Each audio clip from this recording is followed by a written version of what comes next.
Do you know how much Sung Jinwoo respects Cha Hae-In? Or what about Choi? How much does Choi respect his vice guildmaster? Well, that's exactly what we're gonna break down in today's video. We'll be giving each character a percentage of how much they respect Cha, starting with the ones who have the least respect and working our way up to the ones who have the most. So let's get right into it with the first character, Kandiaru, or as most people know him by, the Architect, who's actually got minus 10% respect for Cha. Kandiaru was the hidden boss of the Double Dungeon, and he's a straight-up psychopathic and egotistical maniac who despises humanity to his core. But we never saw him during the Double Dungeon raid, right? True, but he was the one who created the God statue and the other statues, taking pleasure in killing humans. So his hatred for humanity is why he's got negative respect for Cha. But that's actually not the only reason, because when Cha and more hunters followed Jinwoo when he returned to the Double Dungeon, Kandiaru instantly attacked them, as not only were they disgusting humans, they tried to get in the way of his master plan with Jinwoo. So yeah, just look at this face. It clearly shows his hatred towards Cha. Moving on, we've actually got all of Jinwoo's fangirls, who of course got 0% respect for Cha. Yeah, Jinwoo has rizzed everyone, from nurses to hunters to literally everyone on Jinah's entire school and even more. So when they found out that Jinwoo only has his eyes set on Cha, safe to say they got no respect for her as they wanted him for themselves. Like, think about this nurse who got Jinwoo's phone number. We actually find out in the light novel that she texted him 3 times and he never answered back. So yeah, when she found out that Jinwoo dated Cha, she probably cried. Anyway, next up is Beru, and he's only got 5% respect for Cha. What? Only 5%? Well, hear me out. As we all know, Beru thinks Jinwoo is a literal god. He calls him Your Majesty and literally starts crying out of admiration for how strong Jinwoo is. And yeah, he wants one thing above anything else in life, to be loved by Jinwoo. And well, that's just it. With Cha in the picture, she rivals for his lord's affection and hand in marriage. And as he wants to be the only one standing beside his lord, this makes him have no respect for her. So yeah, basically, he's jealous of her.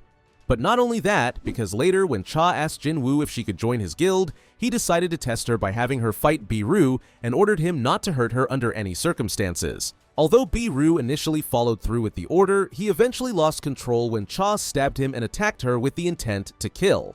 But Jinwoo of course stopped his attack with his aura. So she not only stands in his way of Jinwoo's love, but she also hurt him. Now, you might think I'm crazy, but talking about Beru, let's talk about the Ant King, who's at 10%.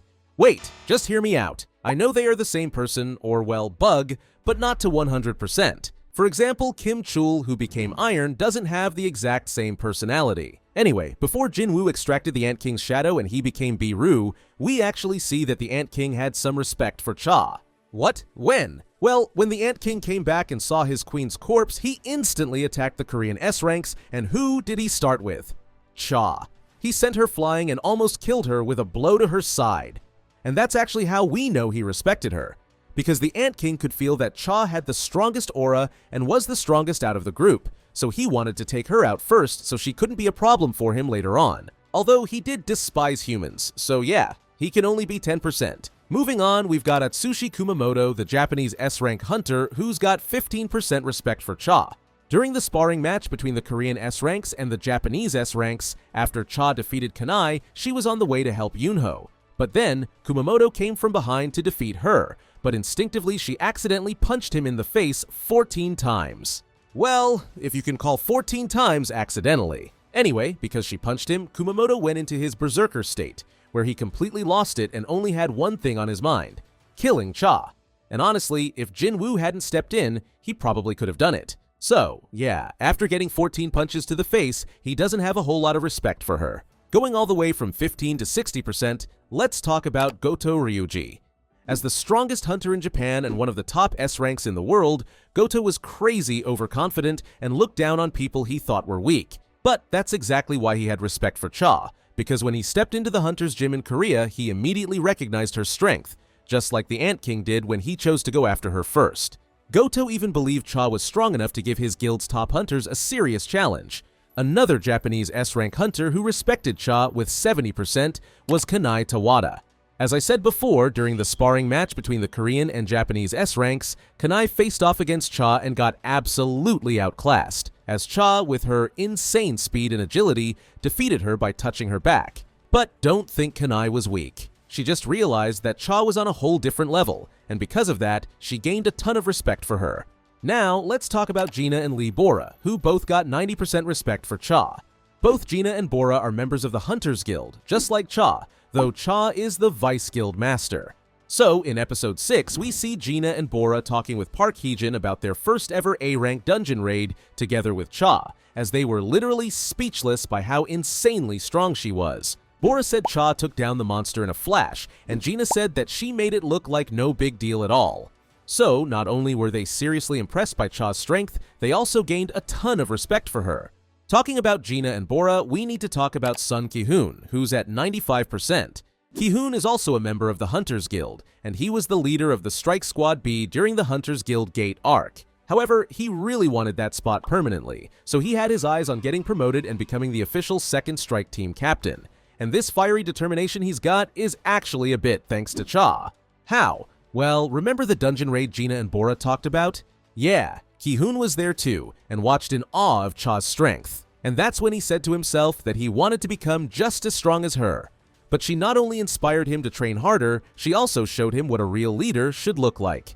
Moving on, we've got Baek Yoonho and Ma Dongwook at 98%. Both Yoonho and Dongwook are powerful S-rank hunters, but they're also smart enough to know that Cha is stronger than them, as we clearly saw when the two of them literally rushed to hold down the Ant Queen just so Cha could step in and take the big bug out, which she of course did in style. Although we don't see them interact that often, it's obvious they respect her skills and hold her in high regard. Talking about S-ranks, let's get into Choi Jong-In, the first one with 100% respect for Cha.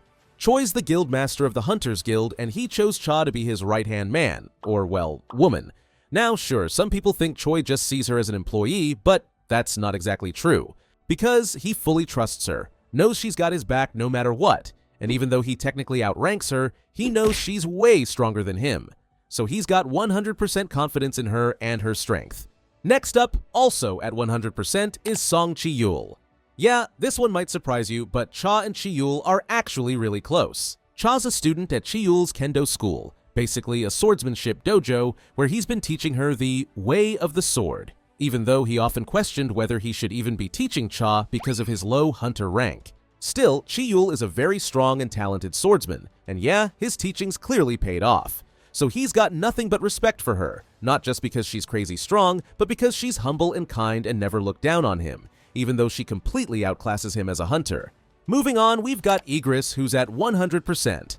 As we all know, Igris is loyal, respectful, and chivalrous. The guy literally even kneels to Jin-woo after every battle like a true knight. So what does that have to do with Cha? Well, that's just it. Because Igris has complete faith in Jin-woo, every decision his master makes is, in his eyes, the right one. And since Jin-woo clearly cares about Cha, Igris has nothing but respect for her too. Basically, if Jin-woo trusts her, that's more than enough for Igris. Well, since we're talking about Igris and Jin-woo, it only makes sense to talk about Jin-woo himself, and he's of course also at 100%. Now, Jin-woo loves Cha, but at the start things were kind of one-sided, as Jin-woo didn't think much of her, while Cha was super interested in him, especially since he was the only hunter ever who didn't smell awful to her, which for her is a big deal. Over time, her little crush turned into full-blown feelings, and she would totally lose her cool whenever Jin-woo was around, and especially when he teased her. But eventually, Jin-woo started to warm up to her, and the romantic feelings became mutual, with the two of them going out on their first date right before that whole S-rank gate in Seoul spawned. And from there, their relationship only grew, as they eventually got married and had a son. Oh, you probably thought we were done. Nope. There's still one left who's got even more than 100% respect for Cha. Can you guess who it is? Well, it's obviously A1 Pictures, and they've got infinite respect for Cha. Yeah, A1 Pictures is the animation studio that animated Solo Leveling, but how do we know they have infinite respect for her? Well, it's simple really. They are totally simping for her. Everyone is talking about Jin-woo's aura farming, but Cha is literally glowing almost every time she's on screen. Like, just look at this. Not only that, but you know that we first see her in episode 1 taking down that thief in style, then we see her again in episode 8 when she's working out, and then in season 2 episode 3, we see her swimming. Yeah, well, the thing is, none of those scenes exist in the manhwa. Seriously. In the manhwa, the first time we see her is when she steps out of the gate of the Hunters Guild gate and senses Jinwoo's presence. So, not only did they add a lot of scenes to her, but just look at this. You can't convince me they aren't simping for her. Still, I'm sure no one's complaining that they added these scenes. How much do you respect Cha Hae-In? Let me know in the comments below. Thanks for watching, and watch this video next.